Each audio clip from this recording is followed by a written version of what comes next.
Hello and welcome to another episode of Blurbal Reasoning, the show whose name was chosen by you. I will not take any of the blame. Today we are reading, or I guess looking back on, because I've already read, the second book of the, I always go to say Cirque du Freak series, but that's not technically what it's called, at least not here in England. It is called The Saga of Darren Shan. Either way, this is Book 2, The Vampire's Assistant. Darren Shan was just an ordinary schoolboy, until his visit to the Cirque du Freak.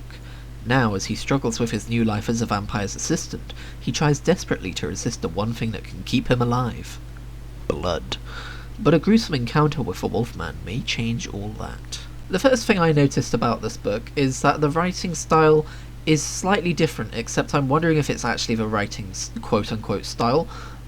Mainly the thing I noticed was there's a lot less exclamation points. I think Cirque du Freak has a surplus of exclamation points, and as we all know, when you put a exclamation point at the end of a sentence, it reads differently, and the lack of those in this book it feels like it presumes reader response less. You're not being told to be amazed about things as often.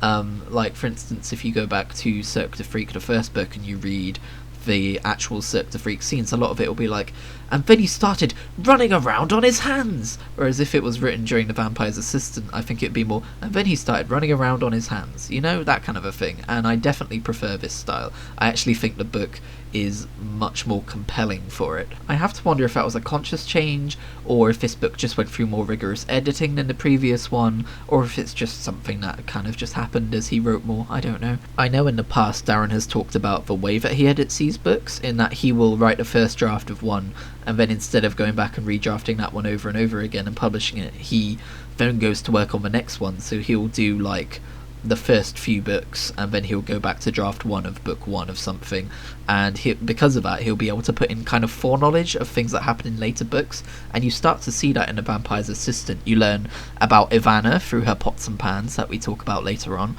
You learn about Gardner Pearl. You hear a few names that basically prop up later on. Seeing as none of this was in the first book, I have to wonder if the first book didn't undergo the same rigorous editing process as every other book he's ever written. So yeah, I'm curious about that. Again, though, it's probably just me giving the first book too much flack, because I think this series just gets steadily better as it goes on. So this book passed the prologue, which is just a retelling of what happened in Cirque du Freak. This book opens from the perspective of someone else, Stanley the Scout, and it's interesting, right? Because this is ostensibly a book series written by Darren Shan, the main character of the book series. It's supposed to be a true story, and it's supposed to draw from journal entries which he's written to remind himself about everything that's happened. So to see the perspective of a different character at the start of a book would kind of have to come from Darren's imagination then. So therefore it's interesting that Stanley is set upon by monsters of the night. Obviously in chapter 2 we swap back to Darren's perspective and we see what things look like from his point of view and from Mr. Crepsley's point of view, but I think going off of the assumption that everything we see from Stanley's point of view is kind of projected by Darren, who wouldn't even know the guy's name, to be perfectly honest, is interesting when you consider it as Darren's perspective on what it's like to be fed upon by vampires, because the main theme of this book is that Darren doesn't want to be a vampire and he doesn't want to feed on human blood. Don't know why, perfectly tasty stuff. I think this book does a really good job of introducing us to the first few months of Darren's life as a half vampire and his reluctancy to drink blood and having to adapt to the kind of living that Mr. Crepsley does, where he sleeps in crypts and abandoned buildings and stuff like that. I think it's interesting that Mr. Crepsley relented and let Darren sleep in hotels, which is something I never really picked up on before, especially when you've read the Saga of Lartin Crepsley and you see how Seba treated Mr. Crepsley during his vampire's assistant kind of, I don't know why I went all Irish then, during his tenure as a vampire's assistant when he was young. I found myself thinking about the Saga of Lartin Crepsley a lot in this book, because and rest assured we will talk more about that when we actually get to those books, but this is the first book where we see a lot of scenes with Mr. Crepsley. Like, obviously he was in Cirque du Freak, but it was like for a few chapters at a time until you get to the end. But the Saga of Lartin Crepsley obviously paints, or it gives you a new perspective on the saga of Darren Shan, because you learn more about Lartin Crepsley, you learn about the things that he doesn't tell Darren, or maybe he does, but just kind of off screen as it were, but I don't think he does. Lartin Crepsley has a very painful past, and I don't think he would would like to relive it telling it to anyone. Maybe if he had lived longer. Sorry. We'll get to that in a few books too. But yeah, when I'm reading these books now, I always try to kind of merge the version of Larkin Crepsley we get during his saga with the version of him we see in the original saga, because I think they are slightly different, but that can be attributed to character growth and also the perspective of being seen from a young boy, and someone who reveres him as a father figure later on. But yeah, there's a lot of interesting things to pick up on here. For instance, all the way forwards in chapter 19, if I am to jump ahead, we learn about Jimmy Ovo, the human friend that Mr. Crepsley has, who works as a mortician. And I wasn't ever expecting that to really get explained in the Larkin Crepsley series, but it does in book 4. We learn about, I think it's Jimmy Ovo's father or his grandfather, so we learn where that relationship kind of started. But that's interesting because Jimmy Ovo never comes up again. This is the only time we see him, at least as long as I'm not going senile and my memory is evading me. But I think it's interesting, and we'll talk more about differences between the prequel series and the current series as we go through, but I think it's interesting that Jimmy Ovo got kind of an explanation, whereas the Wolfman didn't. I thought it would have been cool to see maybe the origins of the Wolfman in this saga of Larkin Crepsley, just to kind of humanize him a bit and make the Cirque du Freak seem less strange for having him. Like, I've mentioned this in a previous video, but the whole Wolfman situation is just weird to me. For instance, Eva Von, and I've always pronounced it as Eva, I don't know if it's supposed to be Evra or Evra or something like that, but Eva Von, he talks about how Mr. Tall found him on display at a freak show, like a more of a traditional style freak show. He was caged up and the circus master was getting paid by people so that they could come and look at him and laugh at him. And what's different about the Wolfman in Cirque du Freak, right? They say that you can't let him loose because he's a wild animal and he will kill people, but there is no description about him given in this book, or in this entire series I believe, that really paints that as a mercy how the Cirque treats him. It might just be me trying to apply rationalism and realism to a book about vampires and werewolves and all that kind of a thing, but it's always stood out to me as odd, of this like conflict of belief that Mr. Tall thinks that Eva being caged up is this horrible, abominable crime that's worth killing a man over, and then he cages up the Wolfman in a very similar manner, you know? Like, yeah, maybe he can't be let loose because he'll kill people, but then also maybe caging him up against his will and then putting him on show for people to come pay to see might not be the best thing either. But we'll get more into the nature of good and bad later on as we come to the summary thoughts of this book. So yeah, back to the start of the book. It's kind of front-loaded with exposition about being a half-vampire, but it's done so in, I think, a pretty good way. I never feel like I'm getting an info dump kind of a thing. There's a few paragraphs where it's like, this isn't true and this is true and this isn't true and this is true, but usually it's interspersed between stories of like Darren looking for fangs growing and then Mr. Crepsley laughing at him and calling him an ass because of course they don't grow fangs. It's cool that we get an example of Darren trying to fit in with humans his own age but not being able to, so we don't just have to take this series at its word that he's not able to fit in with people his own age. And I thought it was interesting later on that Sam Grest is a regular human that he makes friends with. He seems to forget the lesson he learned here, but then that does end in tragedy anyway, so I'm sure the lesson is kind of firmly planted in his skull after all that. But I like the example here. So if you need reminding, he goes to play hockey with a bunch of kids his own age, and there is this one very nasty person who squeezes his, down there below the waist. And so Darren retaliates and breaks his legs. Holy shit. He squeezed my... I pointed to the spot beneath my waist. You broke his legs! That always made me laugh. The description is so brutal as well. His lower legs were bent awkwardly and the skin around his shins was torn. I could see the white of bone in amongst the red. Oh, it's just not a fun thing to picture. I also loved the scene with the rabbits in chapter 6 shortly after, where he needs cheering up. So he sneaks up on some rabbits and then makes them jump, and the last one runs into its rabbit hole and then falls head over heels and rolls down into the hole. That cheered me up greatly.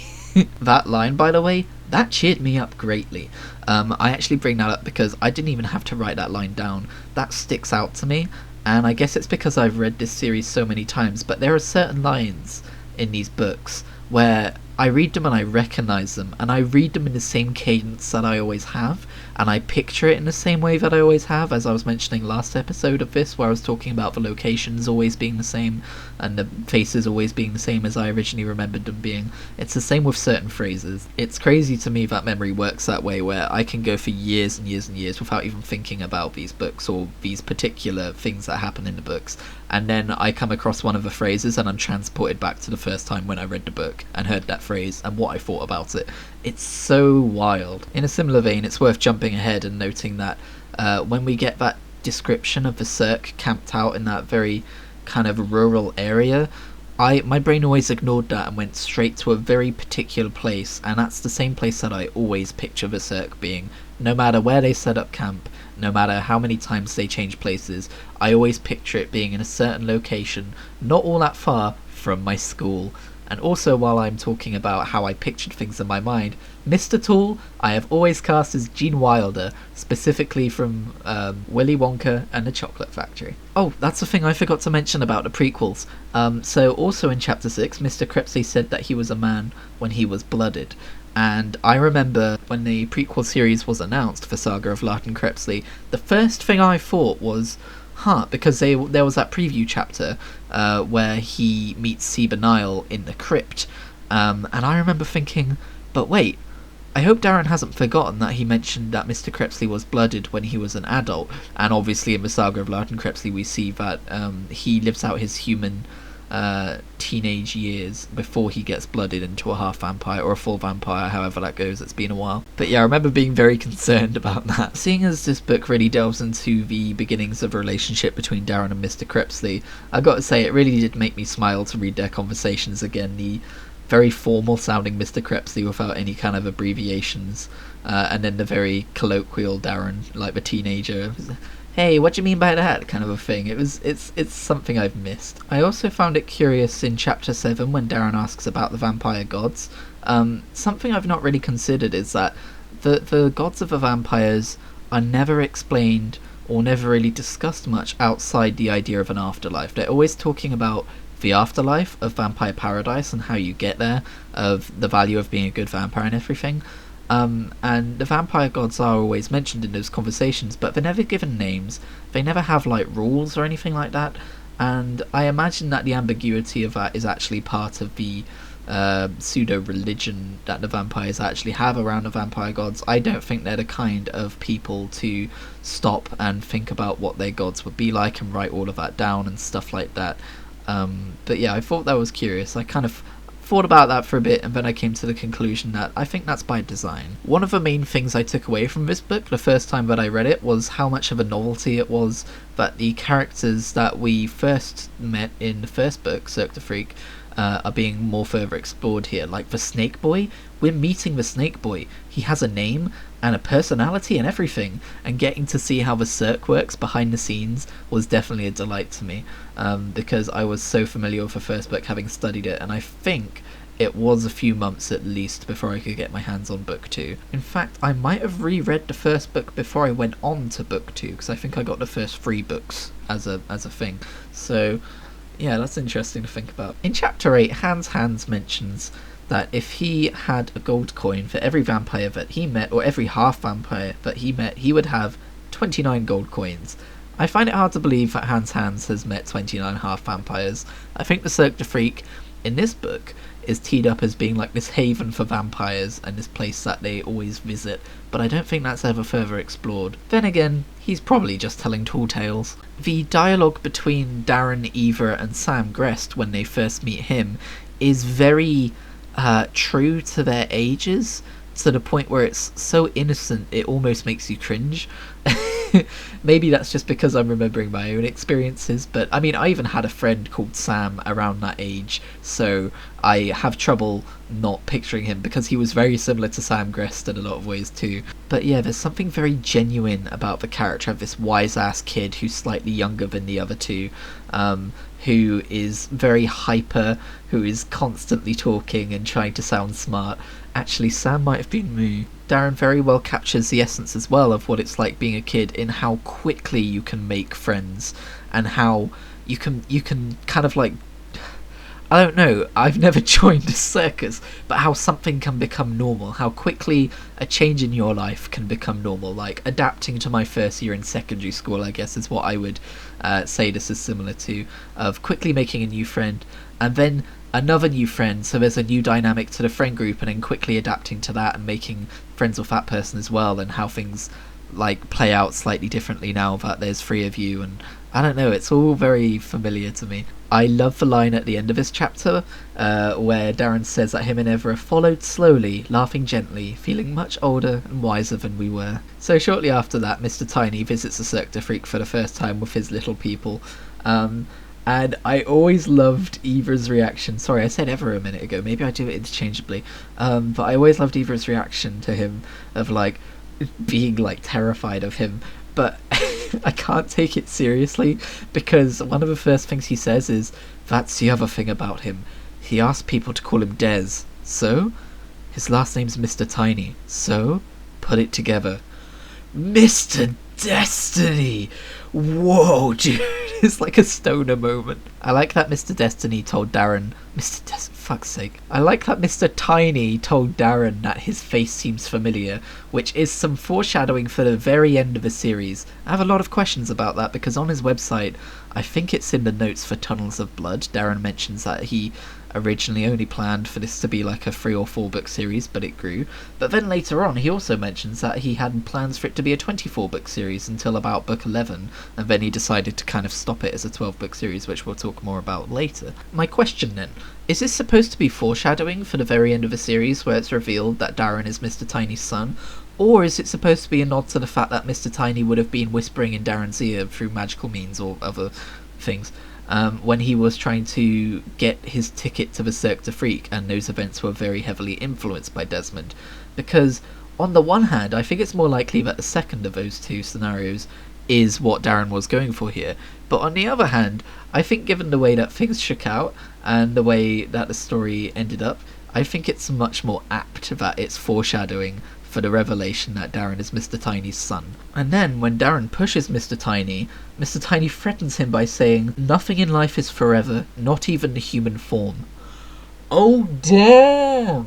That's foreshadowing for when Darren gets turned into a little person, so I have even more questions now. I know that an analysis of a book shouldn't necessarily be about questioning the behind-the-scenes process of it for this extensive period of time, but I have to wonder, because Darren introduces the little people, obviously alongside Mr. Tiny, so at this point one can assume that he's already worked out in his mind what the little people are and their origins and stuff, and we learn about that as readers at the end of the series. But my question is, did he always plan for Darren to become a little person? Because we know that the end of his series was supposed to turn out differently, right? So, I don't know, man, I don't know. And then RV appears. Fuck RV, man. That man was creepy before he ever lost his hands. He introduces himself to 3 kids as a grown man by sneaking up on them and attacking them. Not cool, RV. Definitely not cool. Maybe it's because this was written a while ago, and maybe it's because this was meant to be in a village where things are typically less dangerous, and people are treated with less suspicion. But man, now that I am a grown man myself, I can't imagine just seeing 3 kids having a conversation by themselves and then sneaking up and pushing one of them over. What? Arvy's an interesting one, right? Because he's a vegetarian, he protests against, people desecrating old burial sites. Ostensibly, he's a good character, he's a good person. But, even Darren says, after they go to his camp and they learn more about, what they're there for, what NOP stand for, he comes away being like, oh man, we should care more about the environment, everyone should be a vegetarian, all that kind of stuff, which is, a very common thing that happens with kids when that kind of thing, they talk about it in schools and then kids come away going, yeah, and then by a week later they've kind of forgotten about it, right? Which is unfortunate, but that's kind of a way it ends up being. But yes, one of nature's opposing protectors, RV, is this traditionally good character, and it's interesting that he's portrayed in a villainous light, especially when it comes to his kind of extremist measures, obviously when it comes to freeing the Wolfman, but also just against how he doesn't like seeing Madame Octa caged up, how he doesn't like the fact that they bring a goat in and kill it on stage, all this kind of thing. It's interesting to me that that's a hindrance to Darren and to the Cirque, because he's worried about being a monster, and he's worried about vampires being evil and stuff. But, and this is jumping to the end of the book, and we're not done going through the chapters yet, but I do just want to say this now, because this kind of occurred to me last night. Arvi, the ostensibly good aligned character, ends up freeing a monster and causing a tragedy because he wouldn't listen. He wouldn't stop to try and talk to the people, he wouldn't hear them out. But yeah, the ostensibly good character causes a tragedy, whereas the ostensibly bad character, Mr. Crepsley, as a vampire, is the one who teaches Darren how to preserve Sam's spirit by drinking his blood. So this book, I don't think it necessarily achieves it if this is what it set out to do, but I think what it set out to do was to turn the conventions of good and bad on their heads and to make us see the world from a different perspective. That's my new theory about the vampire's assistant anyway. I would say the reasons why it doesn't work is that we never get any kind of sympathetic portrayal of the Wolfman or why he's treated the way he is, or maybe that he wasn't written as being treated any better than he is. Like, they never go at length to talk about, or go out of their way to talk about, how the Wolfman's cage is actually quite large, or that the cage that they bring him out in isn't the same cage that they keep him in, and that they make sure he's treated well and all this kind of stuff. They never really talk about that. If they did, maybe this could have worked, but why not have it so that Mr. Tall is working on a solution for his condition, but in the meantime this is where the Wolfman lives, and how they make use of him? That would be fine. As it is, the lack of a portrayal of a Wolfman in a more positive light, when it comes to the Cirque du Freak's treating of him, just makes it that RV going to free the Wolfman, actually freeing him wouldn't have been wise, obviously, as we know it, but wanting to free him and everything, RV definitely had a point, and Darren not wanting him to do that only makes Darren look bad, right? Because Darren knows how the Wolfman is treated, but that's me approaching it from an adult perspective anyway. Approaching it as a kid, I just liked the story, so I think that's fine. We see Curtis Malt for the first time when Darren mentions a little person with a limp, and I love how they did that. The big lead up to the revelation in book 10 that Harkat Molds is Curtis Malt means that Curtis Malt was, again going with a theme of characters being kind of placed there many books previous to them actually appearing for the first time. Curtis Malt kind of appears in book 2 because obviously we later know Lefty as Harkat Malt. Well, we later know this little person as Lefty, and then as Harkat Malt, and then as Curtis Malt, so it's a very cool revelation that's set up right at the start of the series. In chapter 23, Truska gives Darren a makeover, and I've always thought that his purple and green pirate costume sounded a little bit garish. I'm a little bit confused because my next note is read verbatim. Chapter 24, Mr. Crepsley letting Sam join if he also Beck S a half vampire, full stop. I think I might have typed that one as I was falling asleep. I read before I go to bed typically, so I read until I'm tired, and then I close it, and then I go to sleep. What I think I was trying to say was that it's interesting that Mr. Crepsley tells Darren, even after he says that blooding Darren was a mistake, that Sam can join the Cirque du Freak if he also becomes a half vampire. But I think it's fairly obvious to us, the reader, that that's just a bluff on Mr. Crepsley's part, because he knows Darren's never going to subject Sam to that. Also, can we just appreciate the tragic imagery of Mr. Crepsley desperately trying to get Darren to drink blood because he doesn't want to have to watch him die? Like, geez man, the guilt that must be going through that man's brain, not knowing that obviously Mr. Tiny made him blood Darren through destiny fiddle magic.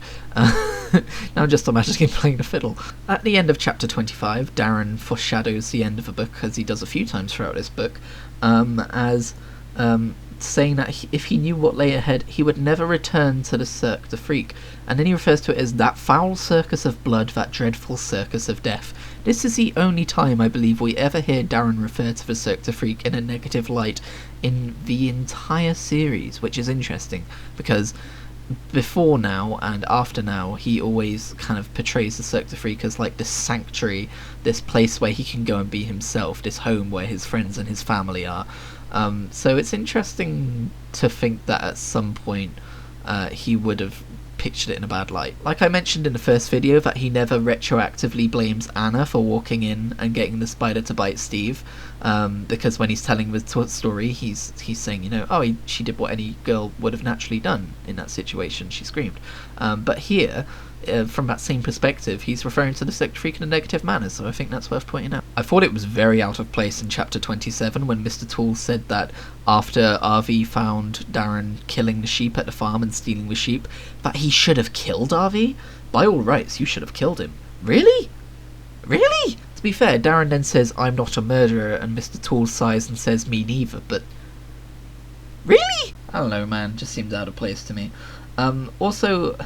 There are certain scenes I'm reading in books that make me wish I had artistic talent and make me want to pursue developing artistic talent for myself, because I want to draw those scenes. And that scene where Darren's sitting with Eva and they're staring up at the night sky, and Eva asks Darren if he's really going to die, if he's gonna not let himself drink human blood and just die, and Darren's like, yeah, maybe, and he's like seriously considering it for the first time. I want to draw that. That seems like an interesting scene to draw. Drawing Eva, though, is a challenge, because I've always viewed him as kind of like this full-on snake boy. Like, I know he's just described as having snake scales, but I've always imagined him as like an Argonian from the Elder Scrolls or something, where he's got like a full-on snake head. I thought it was interesting in chapter 28 when Darren thanked the gods. He already believes in the vampire gods, apparently. But yeah, this will be around the time in the book when RV frees the Wolfman, and we've already talked at length about that, so I won't go on about it too much longer. The scene where RV loses his hands, though, is darkly comical, and I think it is intended to be. Just the imagery of this massive... I think he's described as fat. I've always imagined him as fat. But this fat bearded man running into the distance with his arms out screaming, my hands, my hands, my hands, my hands, just into the sunset. I don't know, man. But I'm sure that's the last we'll see of him, right? Right? I can tell you one thing. I was legitimately super shocked when we see him again in like 5 books time. So we've reached the finale where the Wolfman has chased Sam to the train yard, and Darren, you know, gives pursuit, and then he's thinking about dying all the time. There's a lot of Darren thinking about dying in this book, isn't there? But he's thinking about dying, and he's like, I wouldn't mind giving my life up for Sam. He thinks that dying to save Sam would at least be dying for a reason instead of pointlessly, because he's not drinking blood. And when he's thinking all of these things, it really makes me think of book 12 Darren when he's thinking about giving up his life for a good reason, because we know that eventually he does. And of course he gave up his life in a way in the last book when he gave up his life as a human to save Steve. So Darren is a very traditionally heroic character, I guess, because he's always thinking about like, oh well, I guess if this means the end of my life, and at least I saved someone, you know. Very humble. Didn't work out that way though, did it? Sam's death is brutal. I mean, it happens off screen, kind of, but we see the aftermath of it, and the aftermath of it is brutal. I think the reason I'm more shocked by the gore and the brutality in this series now is because I'm an adult and I know that these are kids' books. When you're reading them as a kid, you are reading them from the perspective of a kid, and that's the perspective of just like being a person, of just, you know what you know about life, so that's just that. But when you're reading it as an adult, you're reading it from the perspective of, wow, they put this in a kid's book? Kids can read about this stuff? Like, there's this weird thing that happens as an adult where suddenly you don't remember exactly what it's like to be a kid, and so you start thinking about them in terms of, we need to shelter them from learning about this until a certain age, all this kind of stuff, and that leads us to the line of thought of, wow, they're allowed to put this in a kid's book? The other side of it, I think, though, is that as an adult you tend to have more empathy, or at least you're supposed to. And so, just like last book, when I said that I found the tragedy of Darren's apparent death more kind of upsetting, I thought it was horrible from the perspective of his family, and that I'd only really considered how it would feel from Darren's point of view. Up until that point, it's the same here. I had considered the horror from Darren's point of view all the previous times I've read this book, of waking up and finding his friend being eaten by the Wolfman. But now I'm thinking more about the perspective of Sam Grest, and what it would be like to be a kid who then gets attacked and brutally murdered and eaten while he's still alive by the Wolfman.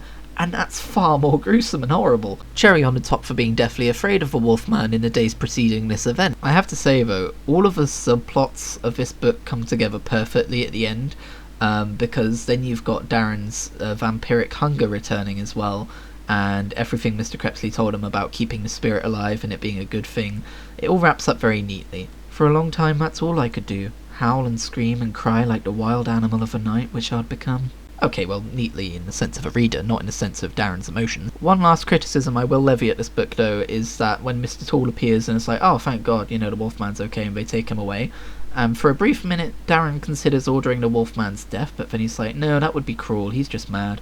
That shows remarkable understanding of a Wolfman's condition. I don't think that after seeing what he's just seen, and in the state of grief that he's currently in, I don't think he'd be capable of that rational thought. Like, maybe later on, sure, but I think initially he would probably scream at them to kill the Wolfman, right? Or at least to, like, I don't know, it just seems too neat. But anyway, we've hit half an hour. Those are pretty much all my thoughts on A Vampire's Assistant. I was going to end with me talking about good and evil reflected in this book, but I think I did that earlier, so that's fine. I thought this video would be shorter than the last one because there'd be less to talk about because it's not the beginning of a series, but here we are. So if you listen to all 30 minutes of me rambling on about this book, thank you very much, and I will see you in the next one, Tunnels of Blood. Also, quick note, I just signed up for Audible, and while I'm still reading all of the Darren Shan books, when I walk to work I've replaced a lot of my podcasts with Audible, so I am also reading The Eye of the World, the first book of the Wheel of Time, and I will be discussing that at some point too, so look out for that, but probably not soon. See you then. Hi, sorry, me again. Fun fact, I've just finished editing this video. I've just put the cover on the screen for the video picture to make it a video that I can upload onto YouTube, and I've just realised that the cover, I knew it was of a Wolfman, but I've just realised that what I thought was his gaping mouth is actually his nose, so his face actually looks like a wolf. I always saw it as like a screaming, furry face with just like these weird jagged teeth coming out of the bottom of like a weird double jaw, and man, does it make a lot more sense now. I have owned this book for 12 years.